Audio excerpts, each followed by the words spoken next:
When Steel talks, everybody listens. In many ways, you can be considered the Walter Cronkite, yes, of arts and culture, in Trinidad and Tobago. Your voice, in terms of Walter being named the most trusted voice in America, he stood for standards and professionalism. And, you're almost not wanting to sound ancient, but from a much lauded era of professionals. Do you think that there is a paucity of voices such as yours in the cultural landscape in Trinidad and Tobago? And if you think that there might be such a paucity, why do you think it's so? Oh, definitely. I mean, I think the paucity comes with, it was just one TV station. And I didn't, TTT, and I didn't, contrary to public opinion, I did not go and ask for a job. Alvin Corneal, who was one of the best cricketers in the 50s and 60s in Trinidad and Tobago, saw a story that I did about the Panorama the night before, which was like the North-zone final. And he says, he was driving around the savannah, and I was walking around the savannah, and he told him, because I had done a story on him, who have I done a story on, and so he says, I just read your story in the Guardian, a great story, man. That should be on TV, We got this guy on because he does sports on that station on TTT at the time. And he said, we got this guy on TV, and it's like people are complaining that he's anachronistic. He doesn't know much about Pan. He's into the old school thing, and I'm not going to call his name. And so he says, jump in the car. I jump. That's how it was done in those days. It's interesting. Jeffrey Holder has this thing about the vernacular of Trinidad and how we speak, and he said, "Boy, it's sweet, eh?" and the guy said, "Jump in the car." He actually has the connotation of you leaping into this guy's car. He's going to take you down to TDT, which is only about 200 yards away, or 200, say in Trinidad, 200 meters away. And so I went in his car, and he drove me down to TTT, and he took me upstairs, and the head of TTT was a guy named John Barsotti. And Barsotti, as soon as Barsotti saw me, he says, "You're Gonzalez." Yeah. Are you Gonzalez? I said, yeah. Born. Yeah, I was born in Gonzalez. Actually, I was born about 150 meters from Desperados, and that's where we were living. But because I was in Gonzalez, my mother was forced to go to Gonzalez so I could be born in Gonzalez, because my grandfather was from Venezuela, and he owned all that land up there.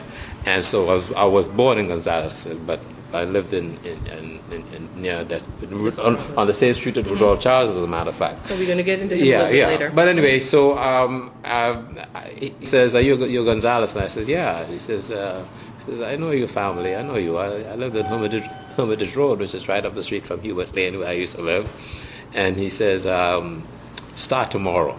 And I says, "What do you mean by start tomorrow?" He says, "Well, tomorrow is the final night, and if Alvin brought you here, and I read your story too, and yeah, let's go." And I says, "Well, I know I've been on television and all that kind of stuff." He says, "No, I'll start tomorrow." And I started, and people started calling in and says, "Get rid of that other guy, put in this guy, and so they used me. So I spent 25 years at TTT. Very good. And a legacy there. Well, yeah, but I didn't want to. This was in the booth, and I didn't want to analyze performers, the arrangements. I didn't want to analyze them, because Pan is one of those. As a very good friend of mine said, "Boy, the beast still in this thing," and it's if it's one thing true about Pan, that is that line. And I says, I don't want to do that. So I went to Barsotti, and I said, "Listen, I want to be out on the stage and talk to these guys and pull out what they got out of their gut." and let the public know what they're thinking or what, you know. And he says, okay, go ahead. As a matter of fact, he was he gave me so much latitude. I have to thank. May he rest in peace, because he died recently. Anyway, and after that, I said, I want to do some documentaries, you know, because I studied scriptwriting for film and television at NYU. And I said I want to do a documentary on Pan, and so that's how Panorama Festival of the Pans came about.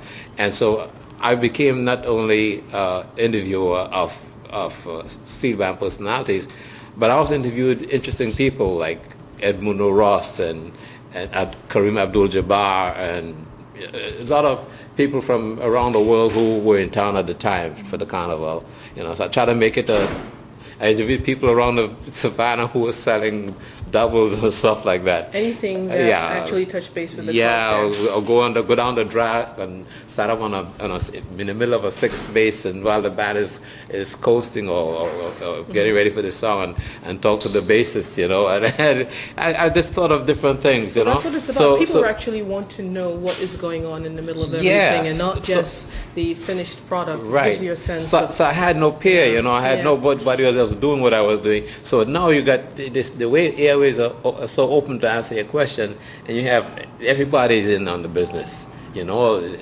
If you turn the dial, as they say in Trinidad, meaning an inch or not even, I wouldn't call it a nanosecond, but a millimeter, you'll have a station. And so you can get like maybe 40 stations across the breadth of the band.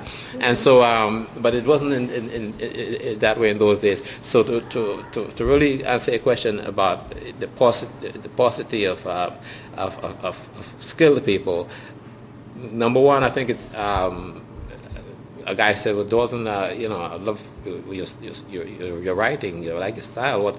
How do you do that? And I said, I went to school. I hadn't any intention to snub the guy or to, you know, that's what I did. But Trinidad has, in those days, you know, well, if you got to a certain level in school, in high school, and you were good in composition, okay, you can write for the Guardian or for the Express or something. But no, there are a lot of people who are coming abroad and studying and coming back as journalists. So that's a step in the right direction.